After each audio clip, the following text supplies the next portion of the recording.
That's what makes this show so valuable. Yeah, we're not just spewing stuff that we off the top of our head. We're bringing guys in that are smarter than us. Consider us as your real estate concierge. Call me all things real estate, credit, refinancing, buying a house. And now, the show that gives you the latest and most relevant housing market news. Real Estate Radio Boston with financial expert Rick Shearer and legal professional Ali Alavi. What would you tell if people are in that market right now listening to the show?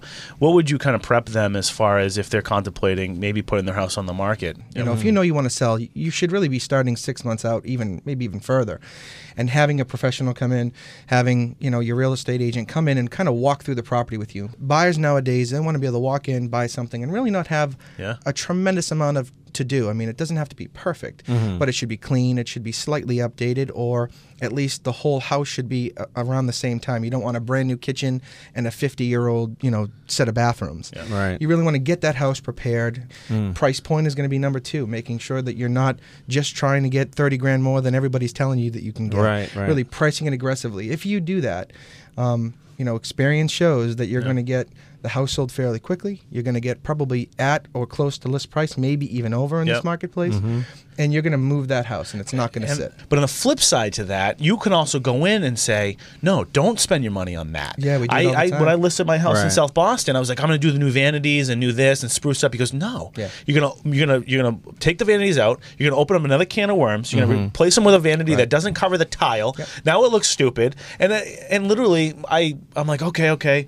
We listed it, 4 offers within the first weekend, and it's like I would have spent $3 grand, and you wouldn't have got it back. You wouldn't have got it back. So that's important too, just to really make sure that you're doing the right things for the property. Yeah, but find out today. You are going to have a tremendous amount of traffic out of the gate, and if you've done all the right things and you've listened and taken the guidance of your agent, you're going to be in a position to be very likely to have multiple offers. Gina and my wife and I, listed our property with Lioce Properties, with Josh actually. He came in, told us exactly, walked through the property. I would do this. We prepped the house. Did we you listen listened to his advice 100%. Good. Absolutely. I trust this guy. Yeah. Well, Gina did. Yeah, that's true.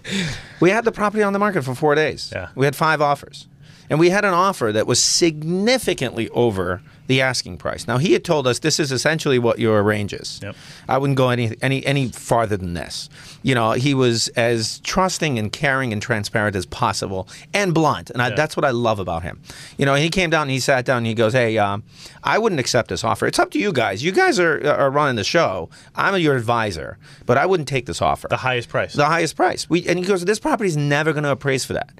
The key is they as the sellers listened and took the advice. And these are people who've been in the business for about the same time that I have. We've been doing this together for many years.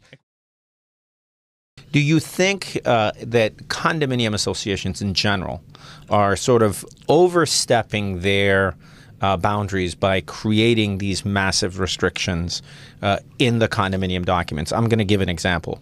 We're seeing more and more associations that are talking about adding rental restrictions, not allowing current owners to be able to rent their units. In the first instance, you asked, are they overstepping their boundaries by putting in restrictions? And the answer is no. Okay. The Supreme Judicial Court of Massachusetts has said that while generally restrictions in real estate are aboard, a condominium is an appropriate place to have restrictions.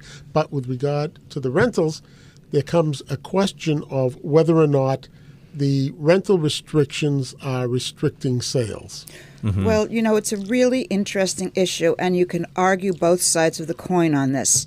Many times, unit owners will not want to buy into an association that has a rental restriction, not because they aren't planning on living there, because they are, but they're thinking of their future. What happens if I am transferred out of the state for a year and I want to rent my unit because I want to come back? Yep. What happens when I go to sell this? Am I limiting my market of available buyers? Mm-hmm. So unit owners can be reluctant to opt into that scheme or amend their documents. Well, you have people who want restrictions because there are a lot of problems sometimes with renters. Mm-hmm. Renters do not have the same attitude toward the property that an owner would. Sure. An owner wants to see the values kept up. Speaking as an association attorney, I think any association that fails to budget 10% of their income to reserves is foolish, whether or not it's a Fannie Mae issue. Yeah. You need that to be a well-functioning association. But there are other competing interests, as I said, on the rental part, whether or not it's deemed to be what is called in the law restraints on alienation, which, as we know, FHA frowns upon. Now, from the point of view of the association has no responsibility to a prospective buyer. Sellers are unit owners, and they're going to say that the association is killing their sale. There's a few points here. One is if you're not all about following rules and regulations, maybe condo living is not the best thing for you. If you want to give it a shot and want to take a look at buying a condo, the most important part is reviewing those condo documents with your attorney. This week we're looking at the scanner apps for your smartphone and tablet that allow you to turn either your smartphone or tablet into a full-blown scanner. They actually have technology that flattens out the text. You know, it's funny when you mentioned to me earlier that this is something you were thinking about.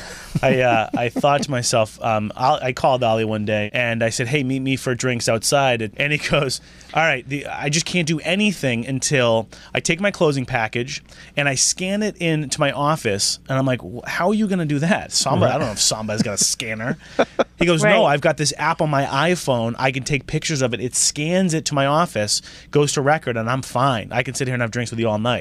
One of the things, Erica, that I love about these apps is that it allows you to append additional pages to the existing scan. Is that correct? It does. And the two that we found that are the highest rated are Turbo Scan and Jot Not Scanner Pro. That's what I've got, the Jot Not Scanner Pro. Same here. I have that. And I think, Ali, you have Turbo Scan, I have right? Turbo Scan, yeah. So if you go to turboscanapp.com, or for Jot Not Pro, if you just search in iTunes for Jot Not Pro, and for Android users, we recommend Cam Scanner. And they're all around the 99 cent, $1.99 mark. Well worth it. Will save you tons of